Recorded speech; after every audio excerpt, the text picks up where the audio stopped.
തിരുവനന്തപുരം പൊഴിയൂർ തീരദേശ മേഖലയിൽ താരമായി ബിജെപി സ്ഥാനാർത്ഥിയും കേന്ദ്രമന്ത്രിയുമായ രാജീവ് ചന്ദ്രശേഖർ.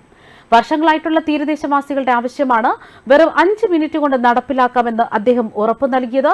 തിരുവനന്തപുരം പൊഴിയൂർ പരുത്തിയൂർ മേഖലയിലെ തീരശോഷണം തടയാൻ പുലിമുട്ട് സ്ഥാപിക്കുന്നതടക്കം നടപടികൾക്ക് പരിശ്രമിക്കുമെന്ന് അദ്ദേഹം ഉറപ്പു നൽകിയിരിക്കുകയാണ്. തീരദേശ മേഖലയിൽ അദ്ദേഹം സന്ദർശനം നടത്തി സ്ഥിതിഗതികൾ വിലയിരുത്തി. അത് ഇവിടുന്ന് നീങ്ങിയിട്ടില്ല. അത് ഞാനൊന്ന് ആക്സിലറേറ്റ് ചെയ്യാൻ പോവാണ്. അതൊന്ന്.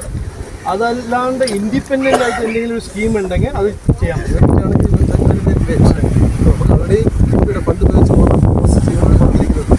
ഒരു പ്രോജക്റ്റ് ഉണ്ട്, ഒരു ഹാർബർ ഡെവലപ്മെന്റ് പ്രോജക്റ്റ് ഉണ്ട്.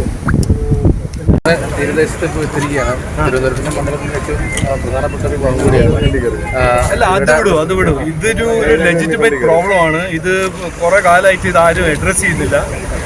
എന്നോടൊരു 3-4 ദിവസമായിട്ട് എൻ്റെ പാർട്ടി കോളീഗ്സ് ഇതിനെപ്പറ്റി പറഞ്ഞു. ഞാൻ ഇതിനെപ്പറ്റി ഡിസ്കസ് ചെയ്തിട്ടുണ്ട് സെൻട്രൽ ഗവൺമെൻറ്റിൻ്റെ ഫിഷറീസ് മിനിസ്ട്രീൻ്റെ കൂടെ. ഇത് ഞങ്ങൾ ചെയ്യും. ഞാനിന്ന് ഒരു കമ്മിറ്റ്മെൻറ്റ് കൊടുത്തതാണ്. ഞാൻ ഈ പ്രോബ്ലം ഏറ്റവും ഈ പ്രശ്നത്തിൻ്റെ പരിഹാരം ഞാനാണ് സെൻട്രൽ ഗവൺമെൻറ്റിൻ്റെ കൂടെ ഇരുന്ന് ഗവൺമെൻറ് ഓഫ് കേരളത്തിൻ്റെ കൂടെ പണിയെടുത്തിട്ട് ഇതിനെ സോൾവ് ചെയ്യും. ഒരു പ്രധാനപ്പെട്ട ഒരു ആവശ്യം ഇപ്പോൾ ഈ കടൽ ഭിത്തി നിർമ്മാണം തന്നെ. അതാണ് ഞാൻ പറഞ്ഞത്. ആ ഇഷ്യൂ ആണ് ഞാൻ പറഞ്ഞത്. ആ ഒരു പ്രശ്നം കുറേ കൊല്ലമായിട്ടോ കുറേ മാസമായിട്ടോ അതിൻ്റെ ഒരു പരിഹാരം ആരും ഫുഡ് ഫോർവേഡ് ചെയ്തിട്ടില്ല. അതിന് ഞാൻ ഇന്ന് കമ്മിറ്റ്മെന്റ് കൊടുക്കുന്നു. അത് ഞാൻ ചെയ്യും. ശ്രീ ശശി തരൂർ പറഞ്ഞ 15 അതെല്ലാം വർഷങ്ങളായുള്ള മത്സ്യത്തൊഴിലാളികളുടെ ആവശ്യമാണ് ബിജെപി സ്ഥാനാർത്ഥി എത്തിയതോടെ നടപ്പിലാകും എന്നുള്ളത് ഇവർക്ക് ഉറപ്പ് നൽകിയിരിക്കുന്നത്. കൂടാതെ കേന്ദ്ര സംഘം ഈ സ്ഥലത്ത് എത്തുമെന്നും ഉറപ്പ് നൽകിയിട്ടുണ്ട്.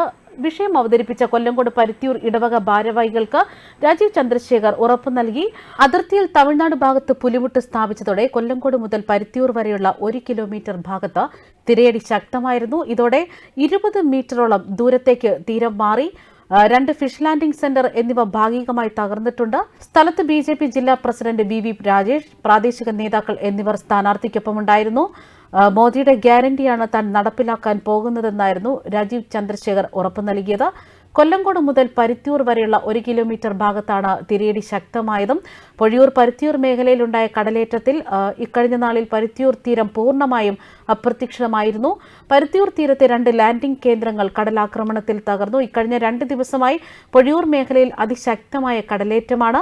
പരുത്തിയൂർ തീരത്തെ മത്സ്യത്തൊഴിലാളികൾ വലകൾ സൂക്ഷിക്കുന്നതും വിശ്രമിക്കുന്നതിനുമായി ഉപയോഗിച്ചിരുന്ന ഫിഷിംഗ് ലാൻഡിംഗ് കേന്ദ്രങ്ങളാണ് തകർന്നത്. ഇവ സംരക്ഷിക്കുന്നതിനായി ലക്ഷങ്ങൾ ചിലവഴിച്ച് സ്ഥാപിച്ച ജിയോ ബാഗുകൾ പൂർണ്ണമായും നശിച്ചിരുന്നു.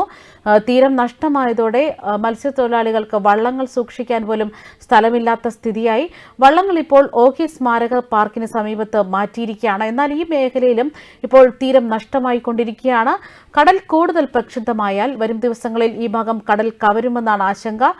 പൊഴിയൂർ തെക്കേ കൊല്ലങ്കോടിനോട് ചേർന്ന തമിഴ്നാടിന്റെ മേഖലയിൽ പുലിമുട്ട് നിർമ്മിച്ചതാണ് പൊഴിയൂർ കടലേറ്റത്തിന്റെ കാരണമെന്നാണ് മത്സ്യത്തൊഴിലാളികളടക്കം പറയുന്നത്. തമിഴ്നാട് പുലിമുട്ട് നിർമ്മാണം ആരംഭിച്ചപ്പോൾ തന്നെ പൊഴിയൂർ പ്രദേശത്ത് കടൽക്കയറ്റം തടയുന്നതിനായി പുലിമുട്ട് നിർമ്മിക്കണമെന്ന ആവശ്യം മത്സ്യത്തൊഴിലാളികൾ ഉന്നയിച്ചെങ്കിലും അധികൃതർ കടൽ ഭിത്തി നിർമ്മിക്കുകയാണ് ചെയ്തത്. ഇതിന് പിന്നാലെയുണ്ടായ കടലേറ്റത്തിൽ തെക്കേ കൊല്ലങ്കോട് മേഖലയിലെ തീരം പൂർണ്ണമായും നഷ്ടമായി. തുടർന്നാണ് പരുത്തിയൂർ മേഖലയിലും കടൽ കയറി തുടങ്ങിയത്.